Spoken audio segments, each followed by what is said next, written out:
21/4/1989 খ্রিস্টাব্দে আমার লেখা একটা কবিতা পাঠ করে শোনাচ্ছি। কবিতার নাম কিছু দিয়ে যাব।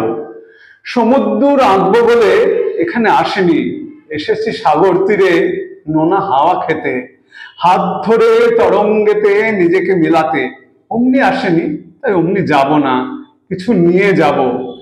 নিয়ে যাব নিরন্তর সমুদ্র আহ্বানে, বাতাসের বুক থেকে নোনা কিছু ঘাম।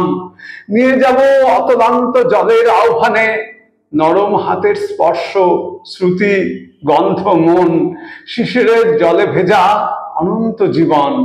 অমনি আসেনি তাই অমনি যাব না, পৃথিবীর বুক থেকে একলা একাকী নিঃশব্দে চলে যাব রাতের মতন, কখনো ভেব না। কিছু দিয়ে যাব। ভোরের একটু আগে নৈশব্দ ছেড়ে রাত জাগা পাখিদের ডানার মতন করে যাব মুখরিত ধূসর আকাশ।